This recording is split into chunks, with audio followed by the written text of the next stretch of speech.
Hi అండి, అందరికీ నమస్కారం. మరుగుమందు ఏ విధంగా తయారు చేస్తారు, ఈ మరుగుమందు వల్ల ఉపయోగాలేంటి, దాని గురించి తెలుసుకుందాము. ఈ మరుగుమందు ఎవరినైనా సరే వశపరుచుకునే శక్తి ఉంటుందండి.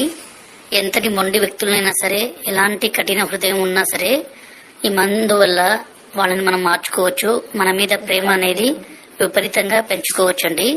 మనను ద్వేషించే వ్యక్తులు కూడా ఈ మందు మనం పెట్టినా చాలండి, వాళ్ళు ఇంకా మనం వద్దంటే కూడా మన వెంటే రావాలి. మనం లేకుంటే ఒక్క నిమిషం కూడా ఉండలేరండి. ఇక్కడ కనబడితే పసారండి. దీన్ని మనం బట్టలకి, చెప్పులకి, తలకి పోయడం ద్వారా ఎలాంటి మొండి వ్యక్తులైనా సరే మారిపోతారండి. అలాగే దీని పక్కన పౌడర్ అండి. ఈ పౌడర్ ని మనం అన్నంలో గాని, కర్రీస్ లో గాని, స్వీట్ లో గాని, కూల్ డ్రింక్స్ లో గాని, జ్యూస్ లో గాని కలిపి ఇవ్వచ్చండి. ఈ మరుగుమందు వల్ల ఎలాంటి చిన్నపాటి సైడ్ ఎఫెక్ట్స్ కూడా ఉండవండి. ఎందుకంటే స్వయంగా మేము తయారు చేస్తాం కాబట్టి.